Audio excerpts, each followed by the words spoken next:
Live? Hey guys, welcome to the Entrepreneurship Mindset Podcast, where hustle meets strategy. Introducing your hosts, PJ and JP, and our guest, Dan Sinawat. How are you doing today, Dan? Doing good, Greg. Yeah, start Monday out right. Starting it out right. Yeah, Oh yes. yeah, with some cool people and, doing some podcasts, right? Yes sir, yes sir. So, we obviously are talking about entrepreneurship, and, you've been my mentor for a long time. So let's start out with where your entrepreneurship journey started. Was there like a key moment that made you towards, go towards entrepreneurship, or was it just always in you? I think it's always been with me when I was young. Every summer when I was a kid, like maybe not even 10 years old, I would just go out and sell some used manga book or something like that, out on the street right next to my house.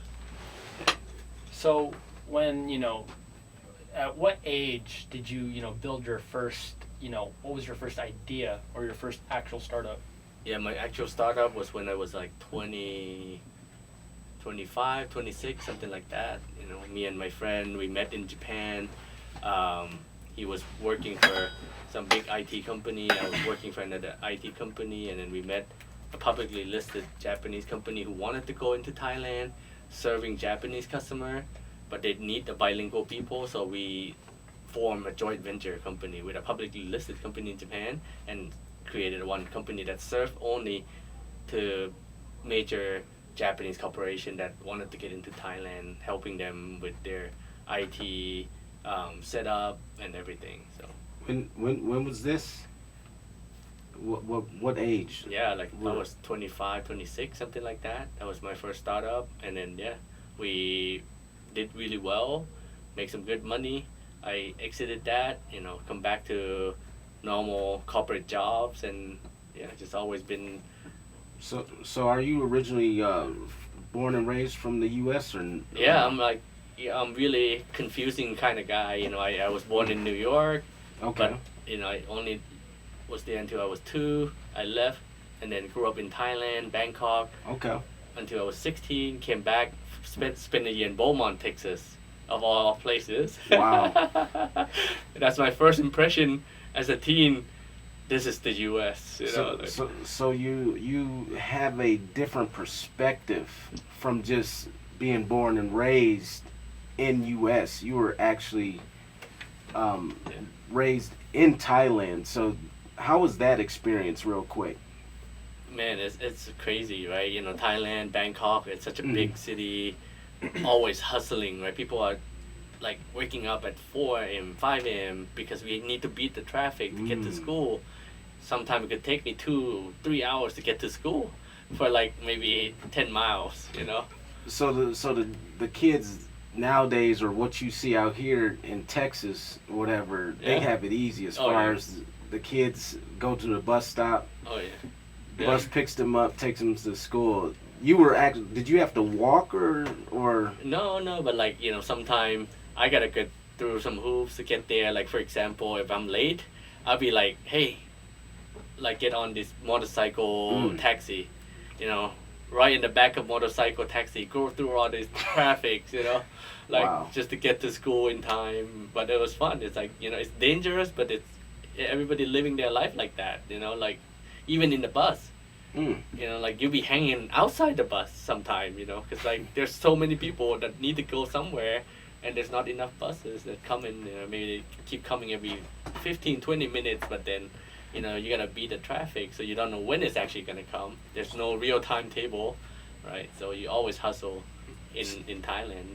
Maybe that's why I got that personality. Just to keep on hustling. That's what I was gonna say. So as a kid, you didn't know no better. This was just normal life, so you had to adapt and adjust to how your world was. Yeah. Mm-hmm. So, we're here down in Dallas, where you're known as a person that connects people. So how did you, build your network to become the guy that everyone knows? Again, I just keep on going to every event I can, just showing up. Like, showing up is half the battle. People don't really value that, but one of my old colleagues, he's saying this all the time, like, man, you gotta show up, right? Showing up is half the battle, and I keep that at the core of my heart. Just be there, showing up, and yeah. After a while, people here. Like I came here 5 years ago. Nobody knows me. I was doing COVID. Right after COVID is over, boom, that January 2021 or 22. I forgot when was it. Well, COVID was it started March of 2019. Went all the way for a year as far as that shutdown and stuff. So then everything started getting back normal like July of 2020, and 2021. So yeah. Like right in the beginning of 2021 when things are starting to open up again, right? Events are start to host. I just went out there and hustle like everywhere I can, just going out there, right? Because I had like during COVID, I didn't even meet my old colleagues. I didn't even meet my boss until I left that company, and I have to return my laptop. It's when I meet my boss after I moved to the U.S. That's how crazy is that, right? Wow. Yeah.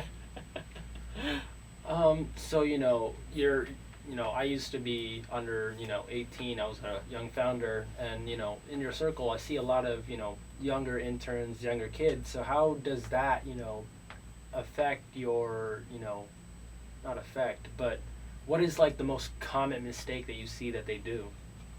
Right. I think a lot of time kids these days, they're not trying or hustle enough. I really respect you, PJ. He's out there hustling, doing some business, always something new. But you gotta. That's your attitude, right? A lot of time, parents are, getting, better life now. They try to give their kids better life, right? Then the kids stop hustling. They start to like maybe, try to follow someone else's path, right? And that's not what I want. And that's one of the reasons why I moved back to the U.S. I have the citizenship.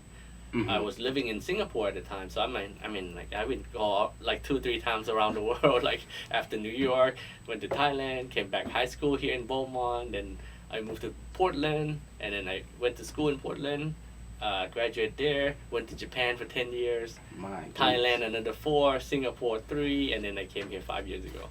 So me and you have something in common. Actually, all of us, because PJ was actually in India. I was 7. Pretty much till I was 7. I was born here, like you were, and then like 6 months later I was shipped off to India. Didn't come back till I was 6. Oh wow! So, for me being born and raised in the U.S. and then going outside of our country, there is no excuse as far as it seems like the Americans. We have a silver spoon. Like whatever you want to put your mind to, you should be able to do it. A lot of people that come from out of the country have a different perspective of not having opportunities like we have out here in America. So they come with a different mindset. They don't play any games when they come and say, hey, wait a minute, if I had all this resources or things in my country, I would do this, and this. But there's always something in different countries that they're not able to do what they want to do. Yeah. And then people from out of the country, they come here in America, they hustle, they bring that grind, that grit, and then all of a sudden they're dominating their industry. They're dominating, everything and stuff. So that's what I admire, about you, saying, you show up and you just have to be consistent and be determined, disciplined. Like, hey, I got to make this happen. Yeah. So what is it? Tell us about your company now. What is it that you're doing now? Yeah, so I got 2 companies. One is AI Connex and then VC Arena. So AI Connex is simple. We're a global AI consulting firm. We help build custom AI solution for big enterprises, but we also build some product for small businesses, like AI for SMB, like a single package that have everything for small businesses. Think about, CRM, like Salesforce, HubSpot, and then ERP, invoicing, everything all in one platform with AI on top, right? Because, instead of we are all small businesses, right? Right. You probably have like 10 different login into 10 different tools or even more, Tell me about it. right? My Just to goodness. run your business. That's Mhm. crazy, you know? You just wanted to focus on running your business. So we decided like, hey, it's already an age of AI. Why we're still living like, 2000, right? So we created this platform called AI for SMB. You can look it up, AI for SMB, AI and with letter 4 and SMB .org.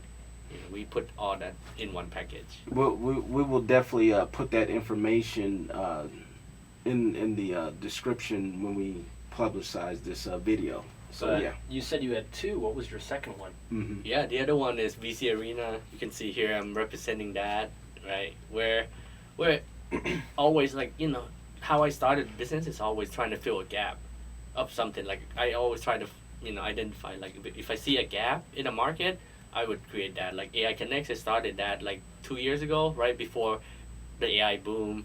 I was the only one that was doing AI events in Dallas last year, right? And now everybody doing AI event, but I was the only one that was doing AI events at that time, right? So I gained my fame from just now everybody know me as AI Dan, right? Some people even call me like an AI mayor of Dallas, so Wow. everybody that do AI, they gotta know Dan because I was so early, right? And again, same thing with VC Arena.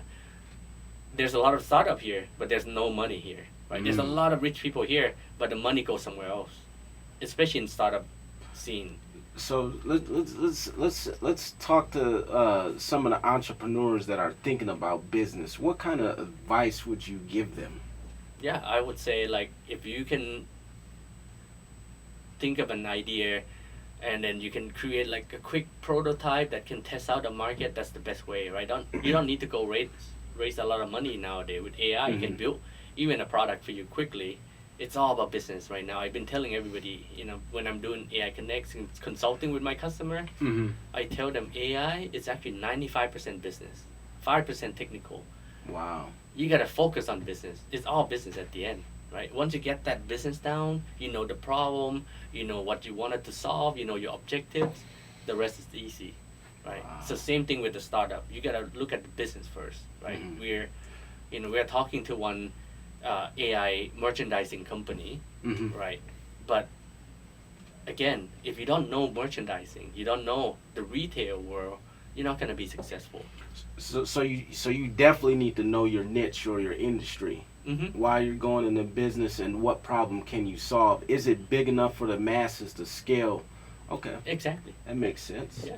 Because at the end, they're gonna pay for the AI to solve something, right? Solve that problem. Like, can I replace all my merchandiser with this? So, If yes, then sure, whatever it costs. So the gap with your AI business was bringing these small business owners from not having to go to all these different platforms, and you bring in your platform and you can consolidate it all to one, and they can run it a lot more smoother. Yeah, and cheaper. Wow. Right.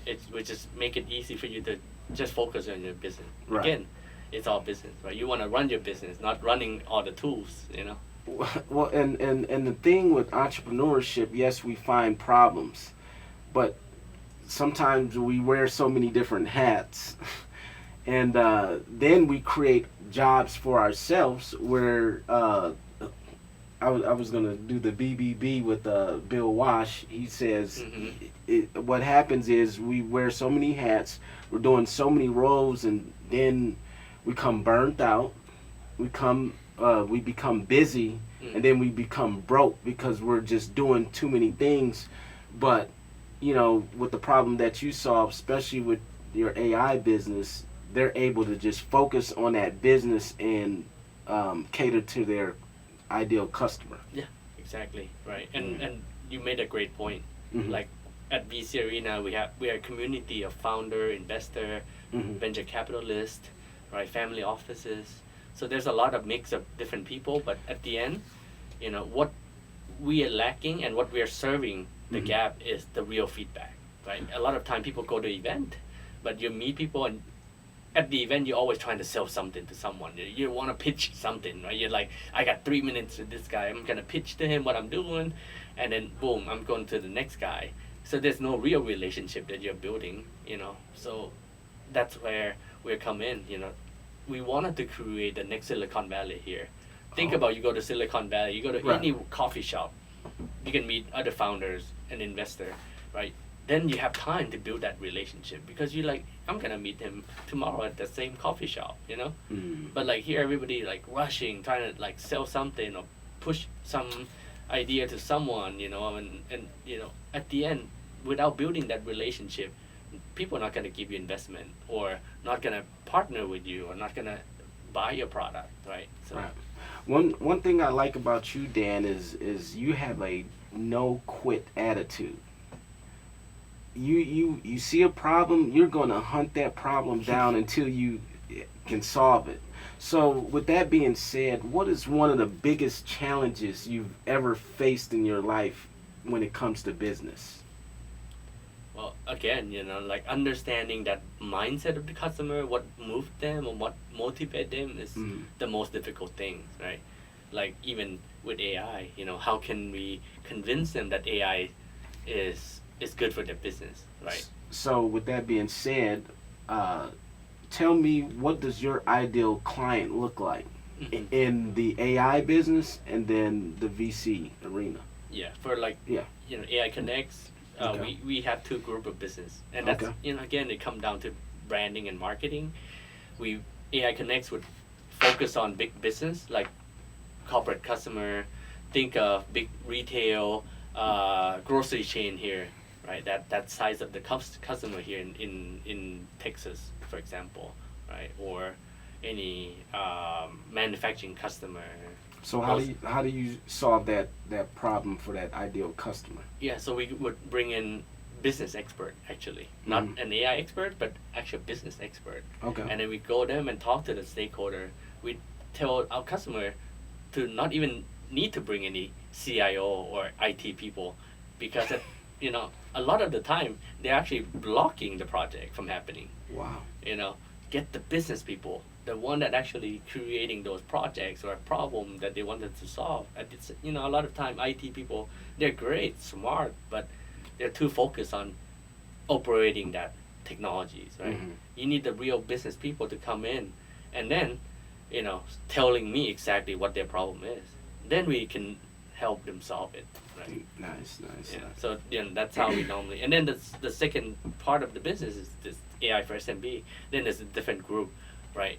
They just needed simple stuff. Whatever, if I get a product that solves 70% of my problem at much cheaper price and all in one package, good. I'm good. And the rest I'll do it, Or we actually make an AI agents factory that our customer can build their own agents on top, so that solve the rest 30% of themselves, So with the small business, we actually open up the platform so that they can build things themselves, right? And not us building it. Help me with AI agent, because when I hear that, it's like you're building an AI employee. Yeah. Is that correct? Oh yeah, man, you're putting it right. Yeah. The future is all of us going to be an HR for AI agents. That's what we are.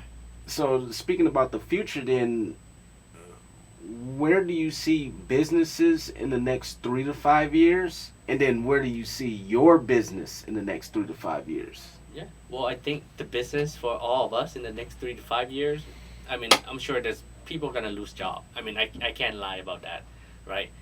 And you gotta accept that truth, and then you gotta start learning how to use AI, right? There's only gonna be people that know how to use AI and people without a job, right? Especially in white collar worker. On the other hand, trades will be flourishing. People in trade, like, plumber, electrician, all this, because AI data center gonna be building up everywhere. You need AI requires such a low latency that now you even need like here right next to you or on your phone, everything come to the edge, right? So there's going to be a high demand of building all this infrastructure out. So yeah. So you think the trades are going to actually blow up within the next 3 to 5 years, or if they are already? They are already, and it's going to be even more, right? So, you manage, many projects and I've seen your schedule, you're all over the place. So how do you stay grounded, when you have those many, events and, things going on? How do you stay grounded? At the end of the day, right, the goal is to find someone better than me to run the business. Like with AI Connex, like I'm partnering with Ben, Ben Go, right? He's our executive director for AI Connex, and he know how to do AI consulting and AI training. AI training is also a big part of our business now. Like training in itself, it's like back in the old day, people are training on Microsoft Office, right? There's so many people getting the certification in Microsoft Office. This is gonna be another new age of, everybody gonna need to know how to operate AI. So, yeah, and then same thing, VC Arena, I need to find that one. I'm still running it a lot, and Jason, my partner, he's great, but he's giving it out a lot of advice and stuff, but, I need to find someone better than me to run it so that we can grow. Who is Jason? We haven't introduced him to the podcast yet. Yeah. You want to do that? Yeah, Jason Kim, he's, our biggest supporter of VC Arena. You can see Legendary Ventures on here, big venture capital firm from New York. They invest in big companies, to, like early stage startup, and that's why we partnered together because, the real investor are rare here in Dallas. Like, there's only like 4 real venture capital here. Oh, okay. Yeah. And a lot of them are small, right? And then this firm are like $1 billion, kind of, big money. Yeah, asset under management, right? So those are the real VC that we need in the state of Texas, but they're not here. And that's the problem we try to solve with VC Arena. How can we bring more of that? And thanks to Jason, and you should look him up, Jason Kim. He's a general partner and co-founder of this Legendary Ventures. He, he's already rich, but he spent time with the startup founder here and give them real feedback. If he think it sucks, he would say it is, like the way it is. He has no filter, right? But we need that. Sometimes people here are too nice. They're like, yeah, no, it's good, cool. And then bye, and then you don't know what you don't know, right? Well, honesty is like a kiss to the lips. Yeah. So I would rather you be brutally honest, like, hey, don't focus your time and energy on that. That's probably not going to work. Yeah. I believe that would probably save time for that entrepreneur that's, focusing on the wrong thing. Yeah. So, and that's what we wanted to create at VC Arena. It's all about, helping each other, no filter, just real direct feedback. So on that, what advice do you give to founders that, feel or they're dealing with imposter syndrome? Yeah. Well, a lot of time, it's all come down to how can they really understand the business that they are doing, right? How to make money. Can this product or solution really make money? If you have that clear sense, then it's gonna be easy from there. But a lot of time people are like, I'm just continuing on to build a product. They become an artist. They get so attached to that product that they're building. They're gonna build it endlessly and never sell it. So, for example, if you were to build an app or something, they want the finished product instead of going ahead and launching the app and then like a beta. Yeah, like a beta, and then making the necessary adjustments to continue to make it better and upgrade. Yeah, that's exactly the right way. So go ahead and start anyway, and then the miracles are going to happen as you start moving towards your purpose or whatever it is that you have in that business. Yeah, because you wouldn't know how the market can react to it unless you release that product, right? So that's the best way. Like even for enterprise, when we do AI Connex business, we build rapid prototype. We don't tell them to spend $2 million on building something with us. We tell them, let's spend $100,000 to $200,000 just to go through consulting and building that prototype, so that you can make sure that prototype give you an ROI and it can solve. If you're gonna spend $2 million, it better solve a $10 million or $100 million problem. Right. Right. And that's the right way. Even enterprise level or startup, you really need to test that market, test that use case, test that, reaction as soon as we can. Right? So, on that topic of reaction, I understand, you're a big golf player, Mm-hmm. right? And I know you bought, a cap. Would you like to tell us a little bit about it? Yeah.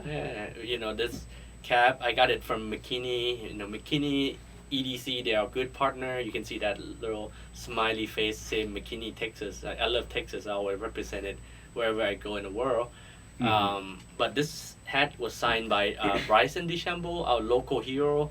He's, top, almost number one in the world golfer, right? Okay. At one point, he's playing for Live Golf right now, and I met him like this year, got his autograph from him. But golf has been part of my business career, right? A lot of time people don't realize, there's a way that you can engage with other people in the business through golf, through different sport. I always leveraging these kind of hobby. I love what you said, leveraging off of relationships and networking. You Mhm. are a master networker. Yeah. On and off, But that's how you were able to advance. How important is going golfing and networking in your business? Oh, I think business golfing is really like, Is that where all the money is at? yeah. I mean, it costs a lot of money to play golf and the equipment and everything. A lot of rich people are playing golf, but at the same time, you get this. I think the best thing about golf, you really get to see the real personality through that 4 and 5 hours of round, right? Wow. That guy cheating a lot. You see get angry a lot. You really see the real. See, just like the concept about VC Arena, you get to spend time over days. You're gonna see the true color of that person, right? So I came across this quote. It said, millionaires, or to scale to millions, they build systems. But billionaires build networks. Yeah. And that's what I see about you. You build networks and communities to dominate in that arena. So, we're going to start heading into the, rapid fire round. I'm going to ask you, a few questions. What is a book that every founder should read? Yeah, that's a good question. For me, Yeah. personally, I tell everybody to read something called Spin Selling. I think selling is a super critical role, or something that every founder, it doesn't matter you're a technical founder or not, you gotta be good at selling, right? Is that a book? Yeah. Spin Selling? SPIN, yeah. So Spin Selling, and who do you know the author or no? No, I forgot, but Okay, that's yeah, fine. Yeah, I got this from when I was working at big company called NTT. Now they're NTT Data, big Japanese system integrator. A lot of time, IBM, all these big company, they have this kind of training. But I really love the Spin Selling. It give you, it's the way that you ask people question to let them think and make their own judgment that they want to buy your product. It's not like you're trying to push them to buy your product. So it's really good. What is one founder you admire and why? Well, recently, I really like this guy, Roy, the founder of Cluely. Okay. Yeah, I think he's there's an old type of founder and a new type of founder. In the age of AI, the way he does it is the way people should follow. Cluely. It's amazing. You should look it up. Yeah. Okay. This guy. Awesome. Yeah, he's out there, batshit crazy, but but I mean, you gotta be at that. You gotta be that 1% or 0.1% Right. type of person to be successful. So I've got, one last question for you. What is the biggest advice you'd give to Gen Z founders right now? Yeah, I think find a way to understand business sooner than later, right? Don't focus too much on building a product, but go to the market, test out that market as soon as you can, and maybe find the right co-founder, someone that complement you. Don't find someone that same as you. You know, that's some really good advice. Well, thank you, Dan, for joining us today. You know, if you're looking for a guy that builds and connects, you know, make sure to hit Dan up on, you know, would you like to talk to them about your socials? Yeah, just find me on LinkedIn. That's it. LinkedIn is the #1 B2B tool, and I'm always on LinkedIn. Dan Sinawat. That's it. I'm the only Dan Sinawat in the world on LinkedIn. You know, that's you know, always nice to know. But don't forget to like, subscribe, and we'll see you guys next week.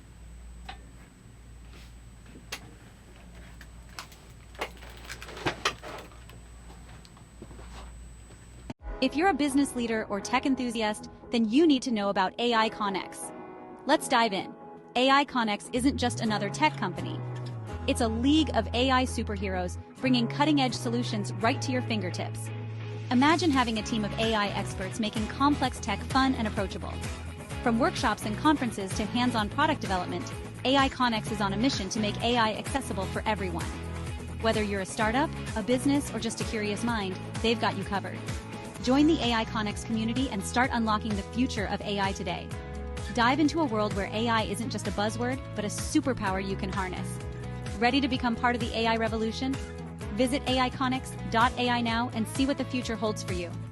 AI Connex, where AI meets innovation and you become the hero.